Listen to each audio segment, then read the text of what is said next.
Hello, my name is Sage Smith, and ever since I can remember, I've had a great admiration and respect for the Egyptian history and culture.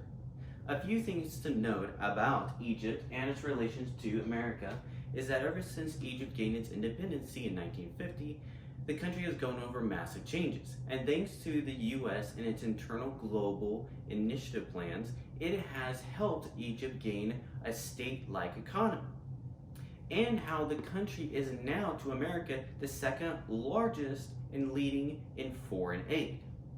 With that, when visiting Egypt, it's a good thing to know this stuff and to take into consideration some basic cultural norms and how it separates us as Americans from Egyptians.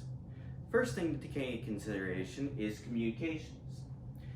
When communicating with an Egyptian, they're very held back as it relates to Americans. Americans are very open to small talk, very oftenly. But as it relates to Egyptians, communication is a bit more limited. They like to stick to themselves, and that's just about it.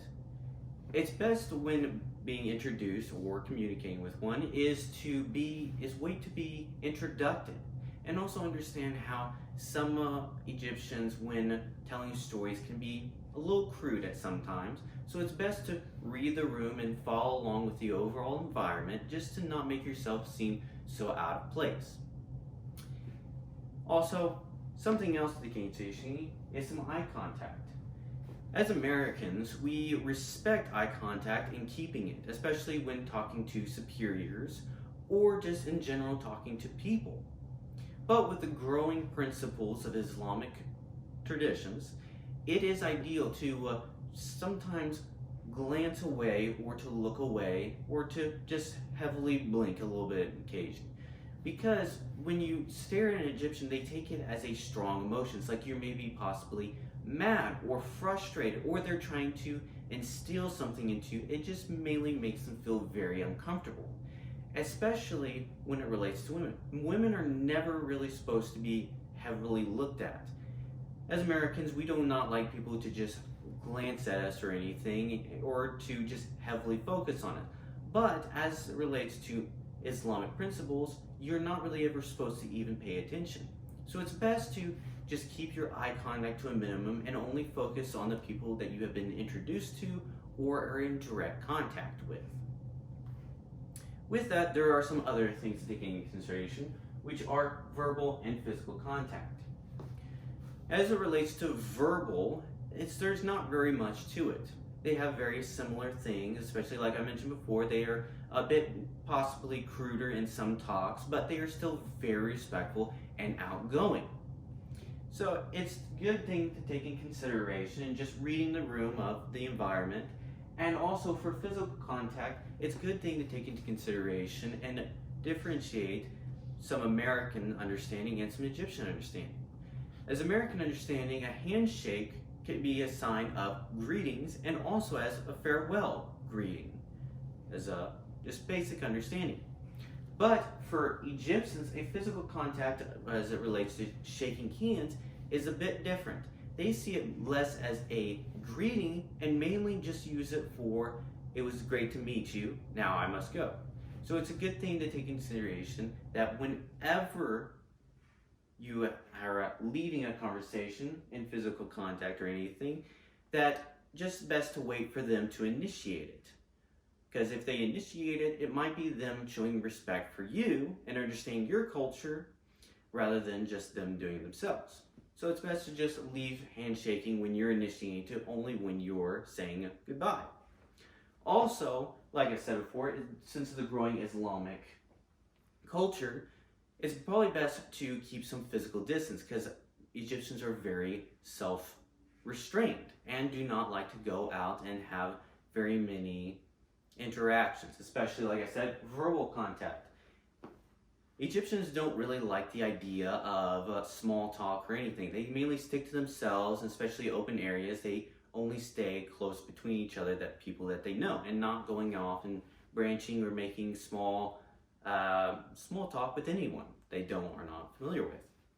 So it's probably best, especially in that situation, to integrate some, when integrating physical contact, is to just keep a bit of personal space.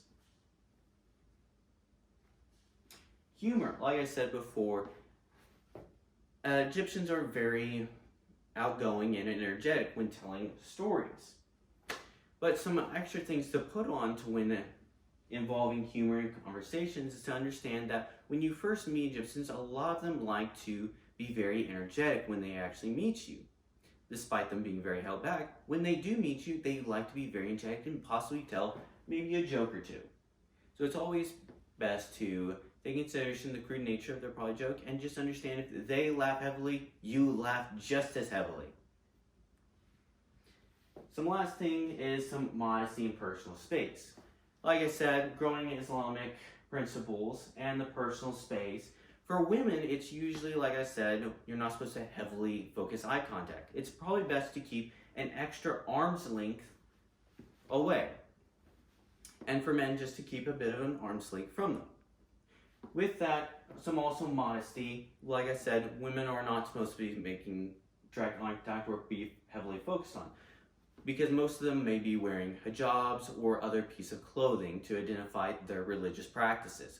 So it's probably best, once again, to respect some personal space and not to be focused on them.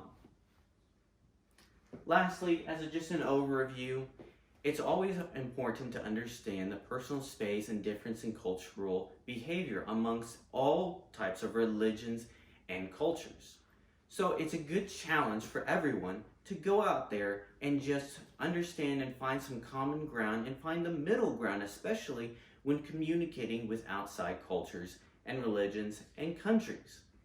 So, as a little challenge additionally, go out and see if any of your other colleagues or any personal friends have any interactions going to Egypt to get further information from them and their personal experience, or with your colleagues and their personal experience to better understand and integrate yourself so you don't stand out as a possible tourist, as some people would put it. So with that, thank you for your time, and please take into these considerations and just go out there. Be interactive and just show yourself and be respectful of all their things and all of their cultural norms so that you can be a positive impact on your country as it relates to other countries. Thank you.